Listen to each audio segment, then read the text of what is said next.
At my son's 10th birthday, he tore the wrapping paper off a box from my sister. He reached in, then yanked his hand back. "What's this?" he asked, trembling as he held the document. I snatched it from his hand, and my blood ran cold. Everyone went silent. 20 minutes later, the police were at the door. My name's Suzette, and for most of my life, I was the glue that held everyone else together. It wasn't a choice, really. I just kept doing what needed to be done. When my sister racked up credit card debt, I helped her consolidate. When our mom's roof started leaking, I covered it. When my dad needed a car to get to his new job at 63, I co-signed the loan. And when my sister couldn't keep up with her mortgage, I paid it for 4 years. All while raising my son, who was everything to me. He was my second child, my first. We lost him in the hospital after 3 days. I don't talk about it much. There's no way to explain how that changes you, how it reshapes every breath you take after. So when I say my son is my whole world, I don't mean it as a phrase. I mean it literally. His 10th birthday was supposed to be something special, not just because he hit double digits, but because I was finally out of debt. I'd stopped paying my sister's mortgage 6 months earlier.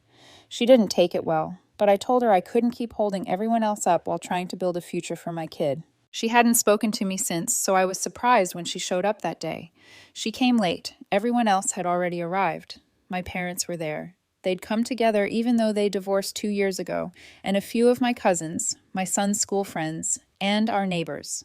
The backyard was all balloons and a rented bounce house. My son was halfway through a cupcake when my sister walked in holding a large, perfectly wrapped box.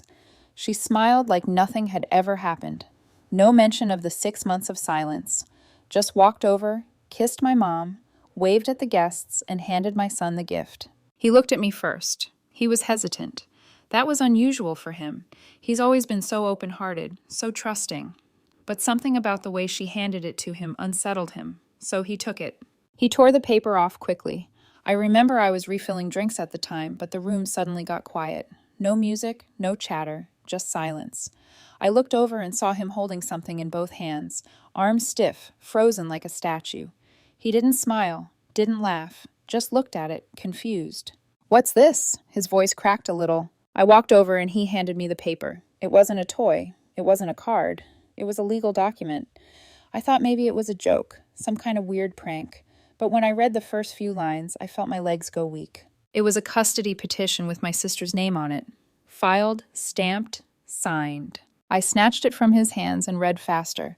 My sister was suing for emergency custody of my son, claiming that I was mentally unstable, that I'd endangered him, that she had evidence I was unfit. I looked up. My parents were staring at me like I was the problem. My mom wouldn't meet my eyes. Then my sister said something. I still remember it word for word. "You should have kept paying the mortgage." My ears rang. People started murmuring. My son clutched my leg and asked if she was taking him away, and I was so stunned I couldn't even answer. 20 minutes later, the police arrived. I don't even remember calling them. I thought maybe someone else had. One of the neighbors, maybe. But when the officers walked into my yard, calm but serious, I knew it hadn't been for noise. One of them asked for me by name. They had copies of the same document I was still holding, and a note attached. A report filed with Child Protective Services just 3 days before. I hadn't seen it. No one had contacted me. They asked me to step aside and talk. I said no. I wasn't leaving my son's side, not after what had just happened. But they were gentle, too gentle, like I was already labeled the unstable mother. My heart was beating so loud I couldn't hear anything else. I remember holding on to my son's shoulder, like if I let go, they'd physically remove him. My sister stood nearby with her arms crossed, a smug smile like she'd already won. My mom whispered something to my dad and nodded toward the police. Neither of them said a word in my defense. One of the officers took the document and stepped away to call in, checking the legitimacy. The other stayed with me, asking if I was willing to cooperate while things were clarified. I didn't scream or argue, I just asked one thing. "Is this real? Are you telling me she can actually do this?" He didn't answer right away. While they waited for confirmation, the tension grew. One of my cousins was trying to escort the kids back inside to keep them from seeing too much. Some of the adults were pretending not to look, pretending not to whisper. My son was standing completely still, like he was afraid to breathe. Then my sister walked over. "I thought you should know," she said loud enough for the officers to hear. "I spoke with a judge last week. Everything is in motion. You're done, Suzette." I snapped. I stepped forward, and for a second I wasn't even thinking, just reacting. The officer blocked me gently, and the other came back over with an update. The documents weren't fake, not at first glance.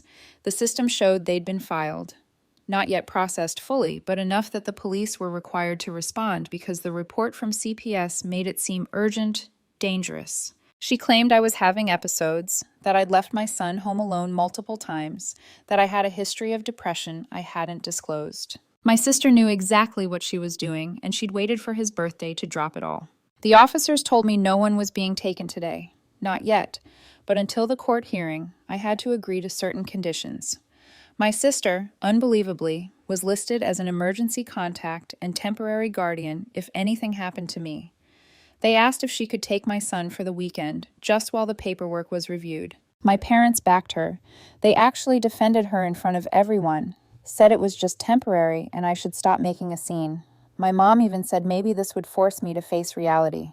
Reality. The only reality I could see was my son looking at me like he was already being taken. I told them no, absolutely not. That's when my sister whispered something into the younger officer's ear. He nodded and stepped away again. I don't know what she said, but 2 minutes later, I was told they'd strongly recommend that I cooperate voluntarily, or CPS might take action immediately. They didn't threaten me outright, but it was enough. My sister walked out of my yard holding my son's hand. I didn't sleep. I just sat on the living room floor with the custody papers in my lap, staring at them like maybe if I looked long enough, they'd turn into something else, something harmless. But every time I blinked, the words were still there. That stack of legalese wasn't just paperwork, it was a loaded weapon, and my sister had aimed it directly at my heart. I kept thinking, how did she get all of this done without me knowing? How long had she been planning it? It wasn't the kind of thing you whip up overnight. She had dates, statements, details about my schedule, even my old medical records. The more I read, the colder I felt. None of it was entirely made up. That was the genius of it. Everything she wrote had a sliver of truth. Twisted, deformed, ripped from context.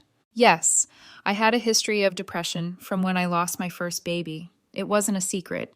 But I'd been stable for years.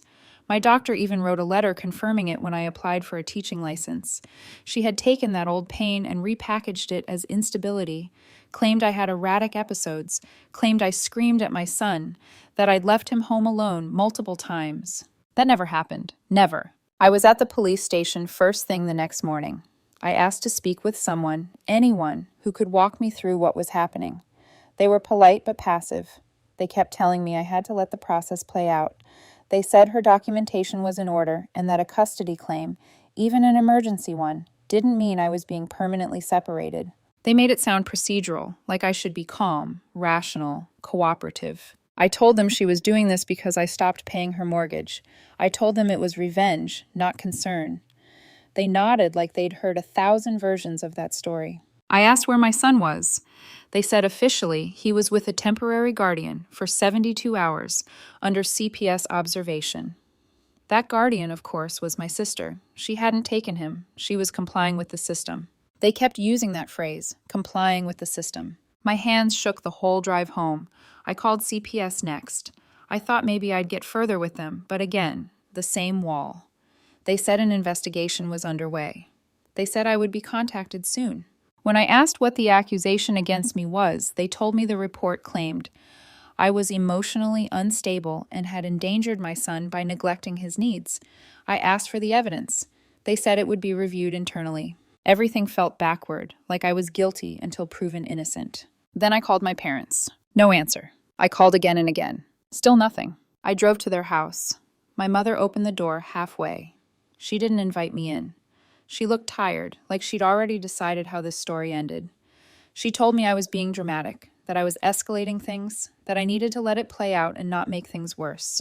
And the way she said it, like she'd rehearsed it, like it wasn't even her words. I asked her straight up if she was siding with my sister. She didn't answer. I walked away without another word. By noon, I was meeting with a lawyer. His name was Ron. Older guy, no fluff, just facts. He read through the documents with a strange calm, then said one sentence that changed everything. "This smells like fraud." He got to work immediately, started making calls, looking into court filings, verifying names, checking dates and license numbers. Within 24 hours, we had confirmation that the notary listed on the documents didn't exist in the state database.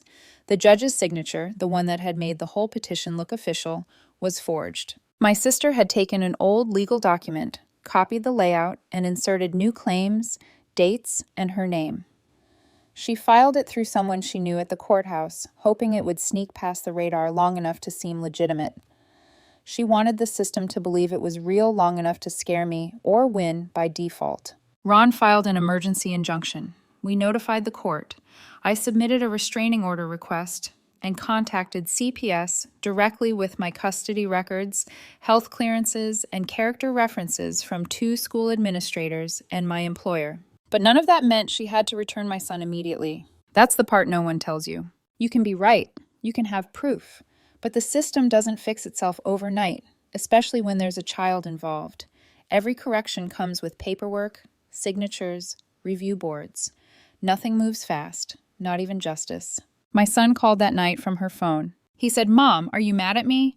I told him no, that I loved him, that I was coming. Then he said something that broke me completely. "I don't want to stay here again." I sat in silence for a second, trying to stay composed. Then I told him the truth. "You won't, I promise." And I meant it. By day 3, I wasn't sleeping, barely eating, just moving from task to task with military focus. Ron had filed everything that could be filed: restraining order, fraud complaint, custody motion. But the court hearing was still 4 days away. My son was still with her. Then something unexpected happened. Ron got a call from someone inside the courthouse, a clerk. She didn't want to leave her name, but she said she'd seen something strange on my sister's petition. A signature that looked identical to one filed 2 months earlier in an unrelated family case. She hinted that there had been other unusual filings tied to my sister's name recently. All rushed, all missing formal witness records. Ron started digging. That same afternoon, he found out my sister had submitted a different petition under another name just 3 weeks earlier, claiming she was fostering a child, a completely different child. The paperwork had been pulled before it got very far, but it was in the system. He asked me if I knew anything about it. I didn't. Then I remembered something I hadn't thought about in years. Back when I was still helping her with bills, my sister had told me she was looking into becoming a foster parent. She said she could use the extra income.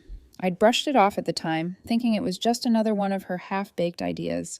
But now it clicked. She wasn't trying to help a child. She was looking for a paycheck. And my son, my actual child, had become her fallback plan. She didn't just want to hurt me. She wanted to own him, to list him, claim him, maybe even get state support, like she was doing the world a favor. That night, I called my cousin Ashley, one of the few people in the family who still had a backbone. I told her everything in detail. She was horrified. Then she told me something I didn't expect. She'd heard from her mom that my parents had signed affidavits backing my sister's claims. I hadn't seen those yet. They hadn't been shown to me, but they were submitted as supporting evidence. My own parents had given sworn statements against me. I couldn't even process it. I was still thinking of them as neutral, passive, maybe confused. But they weren't confused. They were complicit. That changed everything. Ron used that information to subpoena the full case file. The affidavits came through the next morning. Reading them felt like betrayal burned onto paper. My mother had written that I was emotionally volatile since the loss of my first child and had unpredictable mood swings. My father wrote that I had severed family ties recently and refused contact, which made them concerned for my son's stability and emotional development. These were the same people I'd been helping for years. The same people who let me pay their bills, fix their problems, carry their weight. They'd sold me out to keep my sister's fantasy alive. I wanted to scream, but I didn't. I scanned every page and sent it to Ron. He said this changed everything. We filed new motions that afternoon, this time with a formal fraud complaint naming my sister and including evidence of the earlier fake foster petition. Ron also filed a motion to have my parents' affidavits disqualified, citing conflict of interest and perjury concerns. And then something else happened. My sister slipped. She showed up at my son's school without notifying CPS or the court and told the front office she was taking him home early. She used the forged paperwork again, but this time the office manager, who knew me well, called the school district legal desk. That's when things blew up. The district put a hold on his release. CPS was notified immediately. The school called me. I got there 10 minutes later and walked into the front office where my sister was screaming at the staff, holding the same bogus document she'd tried to use at the party. I didn't even have to say anything. CPS showed up 15 minutes later. This time, they took him. Not from me, but from her. She started sobbing, then yelling, saying it was all a misunderstanding, that she was just trying to protect him. But it was over. CPS took him into protective custody pending the court hearing, which, thanks to Ron's latest filings, was moved up. My son reached out to hug me before they led him out. One of the caseworkers allowed it. He whispered in my ear, "Told you I didn't want to stay with her." The hearing was scheduled for 2 days later, early morning. I didn't sleep the night before. I didn't even try. Ron and I spent every minute reviewing every piece of evidence, every inconsistency in her story, every signature and timestamp. We had a full binder of documents that painted the truth and exposed the lie she tried to build a life on. The courthouse was cold, not physically, just cold. The kind of place where people learn quickly how little emotions matter in the eyes of procedure. My sister showed up, looking put together, but I could see the cracks. Her confidence was gone. She didn't look at me. My parents were behind her, not sitting with her, not exactly, but clearly not with me either. The judge opened the case. Ron spoke first, laying out a timeline so airtight there wasn't even space to blink. He walked through each filing, showing how my sister had submitted forged documents, presented false medical claims, and tried to exploit a personal tragedy for her own gain. Then came the bombshell. The 2 separate fraudulent filings, one for emergency custody, the other for a fictitious foster child, both using similar forged notary details. The judge asked if we had verified proof that the documents were fabricated. Ron produced a sworn statement from the actual judge whose signature had been forged, plus verification from the Secretary of State that the notary was fake. I watched my sister shift in her chair. Then the judge asked her to explain. She started rambling, said she was worried about my son, that she only meant to help. She denied forging anything, blamed someone else, an unnamed friend who might have helped her file things, said she didn't read everything before submitting. She cried. She tried to spin it as a big misunderstanding. That's when the judge cut her off. He asked if she had anything else to say in her defense. She said nothing. Then the judge turned to the affidavits from my parents. He asked them to come forward and explain why they had submitted sworn statements against their own daughter. My mom went up. She looked fragile, but not sorry. She said, "We didn't want to pick sides. We just thought maybe she wasn't coping well." The judge asked if she understood that lying in a sworn affidavit is perjury. She froze, and for the first time, she looked scared. Then the judge ruled that my sister had attempted to obtain custody through fraud, forged signatures, and manipulation of court process. She was officially barred from any legal guardianship, access, or contact with my son. My parents' affidavits were struck from the record, and the judge referred both my sister and the documents to the district attorney for criminal investigation. Ron turned to me and whispered, "That's as clean as it gets." But it wasn't over, not yet. As we walked out of the courtroom, I saw my sister trying to talk to my parents. My dad shook his head and walked away. My mom stayed behind, her face pale as my sister kept talking fast and desperate. I couldn't hear what they said. Ron nudged my elbow. We had one more stop to make. We went straight to the CPS office, and that's where I saw him, my son, sitting at a desk doodling on a worksheet. When he saw me, he dropped the pencil and ran. I didn't care who was watching. I held on to him and promised I'd never let anything come between us again. And I meant every word. Bringing him home was quiet. No celebration, no cake like we'd had the week before, no bounce house, just silence, safety, and the overwhelming relief of knowing he was back where he belonged. My son asked if she would come again. I told him no. That part of our life was over. The criminal investigation against my sister moved fast. The forged judge's signature, the fake notary, the previous fraudulent foster petition. It was enough for the DA to press charges. She tried to play the same game in court, blaming mysterious friends and vague confusion, but the system wasn't buying it anymore. She was found guilty of filing false legal documents and attempting to commit custodial interference. The sentence wasn't long: probation, fines, community service, but the label stuck. She lost any legal right to ever pursue guardianship again. Every record bore the truth now. Her name was tainted. My parents didn't take it well. I thought maybe they'd apologize, realize how deeply they'd betrayed me. Instead, they went silent. Months passed. Then one day, I got a letter from my mother. A full page of excuses. She said she didn't really believe my sister, but felt pressured to support both daughters. She said she hoped in time we could all be a family again. I didn't reply. That part of my life was closed. I moved, not far, just enough to be out of reach, changed my number, tightened every legal loop, full custody reaffirmed, emergency contacts updated, school records sealed. I even updated my will. At my son's next birthday, we kept it simple. Just us and a few friends, a quiet party, a new bike, and a small chocolate cake. He smiled the whole time, and for the first time in over a year, I did too. I've learned that blood doesn't guarantee love, that loyalty isn't something owed, it's something earned. My sister learned that lies eventually collapse. My parents learned that staying neutral is just another form of betrayal. Me, I learned to draw boundaries like stone walls. No one uses me again. No one uses my love as a weapon.